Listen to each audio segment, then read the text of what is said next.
नमस्कार प्रेक्षकांनो. नशीबवान या मालिकेच्या आजच्या भागामध्ये आपण बघूया. इथे आता रुद्र आणि गिरिजा यांचं लग्न झाल्यानंतर घरामध्ये गोंधळ ठेवलेला असतो आणि त्या गोंधळामध्ये इथे आता गिरिजा देवाजवळ मागणं मागत असते. ती म्हणत असते की देवी आई, मला हे जे काही भास होत आहेत ना, ते भास मला का होत आहेत, या सगळ्याचं मला आता कोडं उलगडू दे. त्यानंतर प्रेक्षकांनो, इथे प्रभास काका आपल्या मित्राला दत्तूला सगळं सत्य सांगत असतात. ते म्हणत असतात की दत्तू, तू माझं शांतपणे ऐकून घे, मला जे काही बोलायचं आहे ते. अरे तुझी पोरगी आहे ना, आपली गिरिजा, ती या संपत्तीची खरी मालकीण आहे. गिरिजा अंगत आणि देवकी यांची मुलगी आहे. कळतंय का तुला? या नागेश्वरने तिच्याबरोबर एक कॉन्ट्रॅक्ट केलेला आहे आणि त्याच्यामध्ये हे लग्न फक्त 6 महिन्यांकरिता केलेलं आहे. एकदा का 6 महिने पूर्ण झाले की हा नागेश्वर आपल्या गिरिजाला सुद्धा मारून टाकणार आहे आणि हे सत्य आहे. तेव्हा इथे दत्तू म्हणतो की नाही नाही, असं नाही होऊ शकत. नागेश्वर साहेब असं का करतील? कॉन्ट्रॅक्ट मी स्वतः बघितलंय. तेव्हा प्रभास म्हणत असतो की तुझा विश्वास बसत नसेल तर नागेश्वरच्या रूममध्ये जाऊन बघ, कॉन्ट्रॅक्ट तिथे आहे. पण आपल्या गिरिजाचा जीव वाचव, असं प्रभासने सांगितलेलं असतं. तेवढ्यातच दरवाजा नॉक होतो आणि दरवाजा उघडला जातो. तर तिथे उर्वशी आलेली असते. त्यानंतर प्रेक्षकांनो, गिरिजा इथे खूपच घाबरलेली असते. तिला जे काही भास होत असतात, जे काही स्वप्न पडत असतात, त्याचा उलगडा ती देवी आईला करायला सांगत असते. तेवढ्यातच इथे प्रभास काका पुन्हा आपल्या जागेवरती जाऊन शांतपणे झोपलेले असतात आणि एका बाजूला इथे दत्तू उभा राहिलेला असतो. तेव्हा इथे उर्वशी म्हणत असते, काय रे, तो आमच्या रूममध्ये काय करतोयस? प्रत्येक वेळेला इथे आल्यानंतर आमच्या रूममध्ये काय येत असतोस? तेव्हा दत्तू म्हणत असतो की उर्वशी मॅडम, प्रभास माझा चांगला जुना जवळचा मित्र आहे हो. मी त्याची विचारपूस करायला इथे आलो होतो. तेव्हा इथे उर्वशी म्हणते, झाली मग विचारपूस करून, की अजून काही बाकी आहे? तुझं झालं असेल तर चल आता निघ इथून, असं उर्वशी दत्तूला म्हणते. तेव्हा दत्तू तिथून बाहेर पडतो. बाहेर आल्यानंतर दत्तूच्या पायाखालची जमीन तर तशीच सरकलेली असते. ज्या लग्नासाठी सगळेजण इतके आनंदी असतात, इतकं थाटामाटात जल्लोषात जो लग्न सोहळा पार पडलेला असतो, तो फक्त 6 महिन्यांकरिता आहे आणि त्याच्यामध्ये सुद्धा माझ्या मुलीचा, गिरिजाचा जीव धोक्यात आहे. ही गोष्ट आता कळल्यानंतर दत्तूला खूप मोठा धक्का बसतो. दत्तू म्हणतो की आत्ताच्या आत्ता मला नागेश्वर साहेबांच्या रूममध्ये जावं लागेल. कारण उर्वशी म्हणालेली असते की सगळे तिथे गोंधळामध्ये जमलेले आहेत आणि तू इथे आमच्या रूममध्ये काय करतोयस? चल बाहेर जा. तेव्हा तो म्हणतो की गोंधळामध्ये सगळेजण बिझी आहेत, तर मी माझं काम करून घेतो ना. नागेश्वर साहेबांच्या रूममध्ये जाऊन त्यांनी नक्की कुठलं कॉन्ट्रॅक्ट केलं आहे हे मी बघतो. तेव्हा इथे दत्तू नागेश्वरच्या रूममध्ये जाण्याची रिस्क घेतो. तिथून चावी घेतो, लॉकर उघडून त्याच्यातून फाईलसुद्धा काढून बघतो. तेव्हा त्याला आठवतं, प्रभास काकांनी त्याला पोटतिडकीने सांगण्याचा प्रयत्न केलेला असतो की त्या फाईलमध्ये खरे कॉन्ट्रॅक्ट पेपर आहेत आणि ते कॉन्ट्रॅक्ट पेपर इथे आता दत्तूला मिळालेले असतात. तेव्हा प्रेक्षकांनो, त्याच्यावरती आता 6 महिन्यांचं कॉन्ट्रॅक्ट जे केलेलं असतं ते त्याला मिळालेलं असतं आणि त्याच्यावरती लिहिलेलं असतं की 6 महिन्यानंतर त्या मुलीला म्हणजे गिरिजाला ते घर सोडून जावं लागेल आणि जर ती नाही गेली तर मात्र तिच्याकडून सगळी रक्कम ही वसूल केली जाईल, असं ते कॉन्ट्रॅक्ट आहे. आणि त्यामुळे प्रेक्षकांनो, दत्तू ते कॉन्ट्रॅक्ट आपल्या कुडत्याच्या आतमध्ये लपवतो आणि तिथून आता बाहेर पडत असतो. तेवढ्यातच तिथे बाहेर पडत असताना नागेश्वर घोरपडे दत्तूच्या समोर येऊन उभा राहिलेला असतो. तेव्हा प्रेक्षकांनो, नागेश्वरला समोरासमोर बघून दत्तू भयंकर घाबरलेला असतो. गोंधळांचं गोंधळ सुरू असतं, गिरिजा टेन्शनमध्ये असते आणि तेवढ्यातच प्रेक्षकांनो, इथे आता नागेश्वर दत्तूच्या समोर येऊन उभा राहिलेला असतो आणि म्हणत असतो, काय रे दत्तू, इथे काय करतोयस तू? तेव्हा दत्तू म्हणत असतो की साहेब, तिथे गोंधळ सुरू आहे ना, तर मला तिथे कसं तरी व्हायला लागलं होतं, म्हणून थोडा विचार केला की मी माझ्या मित्राला जाऊन भेटावं, म्हणजे प्रभासला. तेव्हा इथे आता नागेश्वर म्हणत असतो की कसं आहे ना, आता तुम्ही आमचे व्याही झाला आहात, तेव्हा तुम्हाला सुद्धा काही गोष्ट सांगितल्या पाहिजे. तुम्ही चुकीच्या रूममध्ये आलात. तुम्हाला माहिती आहे का? तेव्हा दत्तू म्हणतो, एवढं मोठं घर आहे तुमचं, प्रत्येकाच्या खोल्या कुठे आहेत ते खरंच लक्षात राहत नाही. तेव्हा इथे नागेश्वर म्हणतो, की त्या प्रभातची खोली तिकडे आहे आणि ही रूम आमची आहे. कळलं तुम्हाला? आता तुम्ही या घरामध्ये सतत येणार जाणार, कारण गिरिजा तुमची या घरची सून आहे ना आता. मग तिला भेटायला वगैरे येतच राहणार ना तुम्ही. म्हणून तुम्हाला एक गोष्ट सांगतो, या रूममध्ये झळकायचं सुद्धा नाही, कारण ही रूम माझी आहे आणि आमच्या परवानगीशिवाय आमच्या रूममध्ये कुणीही येत नाही. कळलं तुला? तेव्हा इथे दत्तू म्हणतो, ठीक आहे. तेव्हा दत्तू तिथून गेल्यानंतर नागेश्वर म्हणत असतो, की नक्कीच याचं काहीतरी सुरू आहे. तर सुभानरावांना सांगितलं पाहिजे, या दत्तूवरती बारीक लक्ष ठेवायला. काय लपवण्याचा प्रयत्न करतोय ते कळायलाच पाहिजे. तर प्रेक्षकांनो, इथे आता गिरिजा रूममध्ये असते.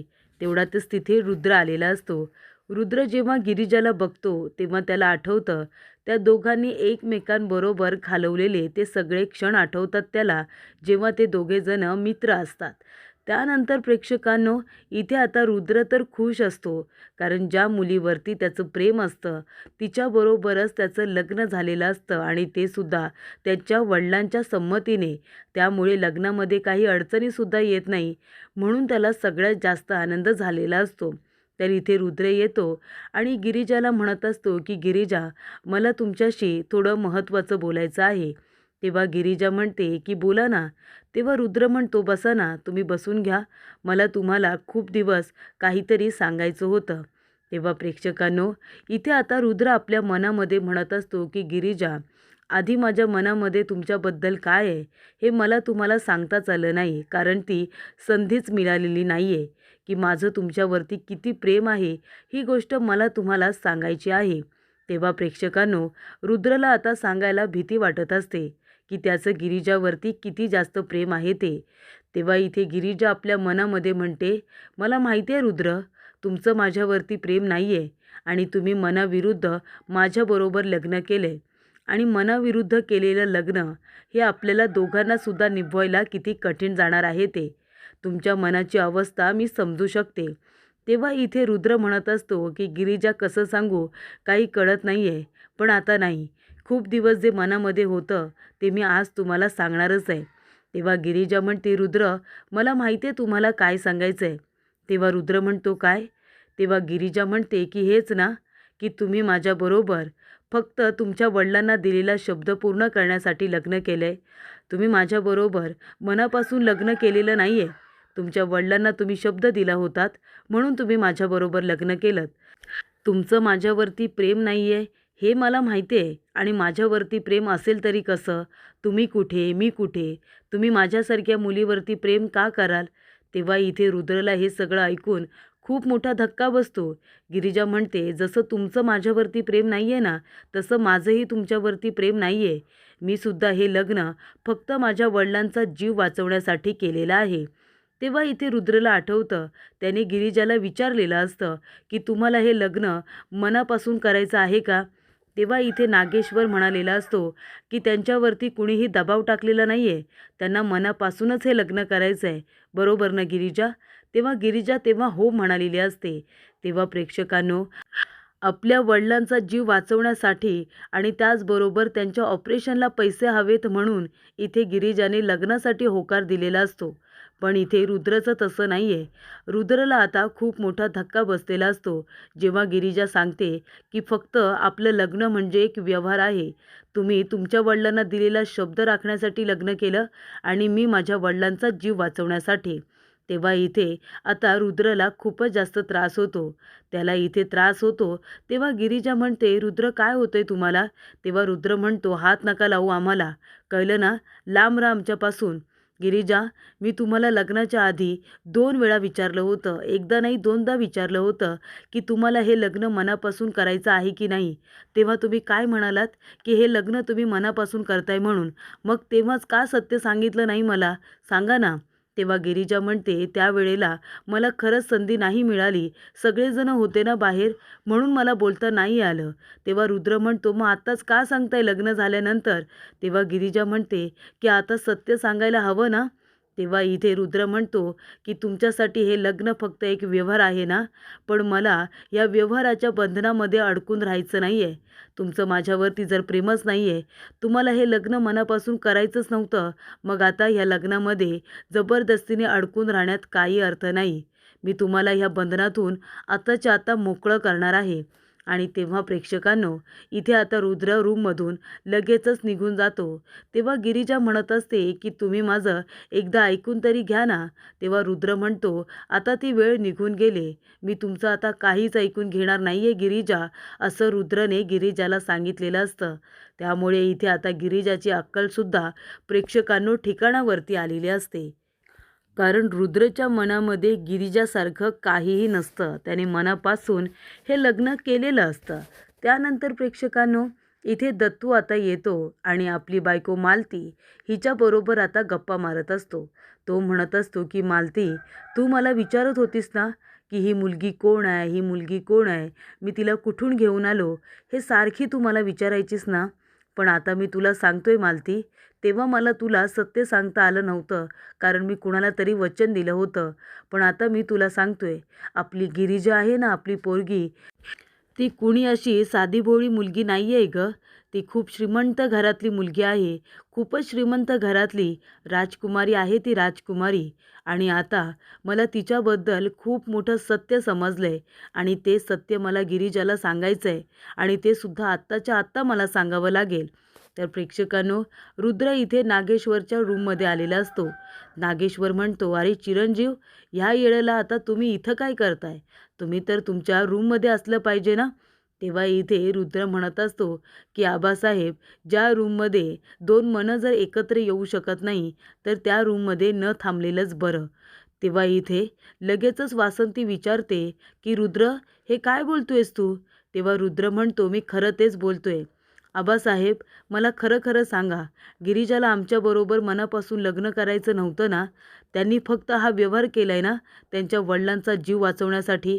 तेव्हा इथे नागेश्वर म्हणतो, असं काही नाही आहे, तुम्हाला कुणी सांगितलं? तेव्हा इथे रुद्र म्हणत असतो, आबासाहेब, आता तुम्ही खोटं बोलू नका. आम्हाला हे स्वतः सगळं गिरिजाने सांगितलेलं आहे की त्यांनी हे लग्न मनापासून केलेलंच नाही आहे. त्यांनी त्यांच्या वडिलांना वाचवण्यासाठी हे लग्न केलं आहे आणि त्यांच्यावरती दबाव असा होता की खरोखर लग्नाचा कॉन्ट्रॅक्ट झाला आहे, व्यवहार झाला आहे, बरोबर ना? तेव्हा प्रेक्षकांनो, नागेश्वरला खूप मोठा धक्का बसतो की गिरिजाने सत्य सांगितलेलं असतं. तर इथे दत्तू म्हणत असतो की काही झालं तरी हे खरे पेपर गिरिजापर्यंत पोचले पाहिजे. आणि तेव्हा प्रेक्षकांनो, इथे दत्तू गिरिजाला फोन करतो. गिरिजा आता घाबरलेली असते. त्यानंतर ती फोन उचलते आणि काही बोलायला जाणार, तेवढ्यातच दत्तू म्हणतो की हे बघ बाळा, या वेळेला तुला फोन करून त्रास देतोय म्हणून माफ कर या बापाला. पण खरंच सांगू का, मला तुला खूप मोठं सत्य सांगायचं आहे आणि खूप महत्त्वाचं बोलायचं आहे. त्याच्यामुळे काहीही कर, पण आत्ता मला भेटलीस तर जास्त बरं होईल. तेव्हा ती म्हणते, काय झालं बाबा, सगळं काही ठीक आहे ना? तुम्ही ठीक आहात ना? मनू ठीक आहे ना? तेव्हा इथे आता दत्तू म्हणतो की आम्ही सगळेजण ठीक आहोत. फक्त तू एक काम कर, मला तुझ्याशी जे काही बोलायचं आहे ना, त्यासाठी तू देवी आईच्या मंदिराजवळ ये. तेव्हा गिरिजा म्हणते, बाबा फोनवरती बोला ना. तेव्हा दत्तू म्हणतो, नाही नाही बाळा, मला जे काही बोलायचं आहे ते फोनवरती बोलण्यासारखं नाही आहे. ते माणसं माझ्या मागावरती असतील, तेव्हा तू लवकर मला भेटायला ये. तुला सत्य सांगायचं आहे आणि महत्त्वाचं काहीतरी दाखवायचं सुद्धा आहे. तेव्हा गिरिजा म्हणते, कोण आहे तुमच्या मागावरती? दत्तू म्हणतो, आता मी तुला काही सांगू शकत नाही आणि मला काही प्रश्न विचारू नकोस. मी तुझ्या कुठल्याही प्रश्नाचं उत्तर देऊ शकत नाही. तू फक्त गावदेवीच्या मंदिराजवळ मला भेटायला ये, असं आता दत्तूने सांगितलेलं असतं. आणि तू मला भेटायला येतेस हे कुणालाही कळू देऊ नकोस. तेव्हा प्रेक्षकांनो, दत्तूने आता फोन ठेवलेला असतो. दत्तू आपल्या बायकोच्या फोटोजवळ येतो आणि मालतीला म्हणतो, आत्तापर्यंत मी फक्त आपल्या पोरीला त्रास दिलाय, पण आता मी तिला सत्य सांगणार आहे. त्यासाठी माझ्या जीवावरती बेतलं ना तरीसुद्धा चालेल, असं दत्तू म्हणतो. तर प्रेक्षकांनो, पुढील भागामध्ये दत्तू आता मंदिराजवळ येऊन थांबलेला असतो. तर इथे नागेश्वर, सुभानराव आणि त्यांची माणसं दत्तूला मारण्यासाठी तिथे आलेले असतात. दत्तू तरीसुद्धा त्या लोकांना आता चांगला पुरून उरतो. त्यांच्या डोळ्यामध्ये माती फेकतो आणि तो गावदेवीच्या मंदिराजवळ जोरात ओरडत असतो, गिरिजा, बाळा गं, कुठे आहेस तू? आणि तेवढ्यातच दत्तू तिथून पळून जात असताना त्या ठिकाणी नागेश्वर येतो आणि नागेश्वर इथे आता दत्तूला मारून टाकतो. त्याच्या पोटामध्ये चाकू खुपसतो आणि त्याला मारून टाकतो. तेव्हा त्याची आता डेथ बॉडी बघितल्यानंतर गिरिजा खूपच जास्त घाबरते आणि जोरात ओरडते, "बाबा!" आणि ती त्यांच्याजवळ धावत पळत येते. तेव्हा इथे आता सगळेजण वाट बघत असतात की दत्तूला अग्नी द्यायचा असतो. मोनू अजूनही आलेला नसतो. तेव्हा रुद्र अग्नी द्यायला जाणार. तेवढ्यातच गिरिजा म्हणते, "एक मिनिट, मला माहिती आहे की मोनू अजून इथे आलेला नाही आहे. बाबांचा मुलगा नसला म्हणून काय झालं, पण मी त्यांची मुलगी आहे ना इथे, मोठी मुलगी, मी त्यांना अग्नी देते." त्यानंतर प्रेक्षकांनो, इथे गिरिजा रडत असताना तिथे रुद्र येतो आणि म्हणत असतो की हे काय झालं गिरिजा, पण तुझा बाप तिथे गावदेवीच्या मंदिराजवळ गेला तरी कशाला होता? तेव्हा गिरिजा म्हणते, "एक मिनिट, बाबा तर तुम्हाला तिथे गल्लीमध्ये सापडलेले भेटले ना, मग बाबा गावदेवीच्या मंदिराजवळ येणार आहेत हे तुम्हाला कसं कळलं होतं? ते फक्त मला एकटीला माहिती होतं." तेव्हा इथे गिरिजाला नागेश्वरवरती संशय आलेला असतो. ती म्हणते, "माझ्या वडिलांच्या खुनाच्या मागे यांचा तर काही हात नाहीये ना?" असं आता गिरिजा आपल्या मनातच म्हणत असते.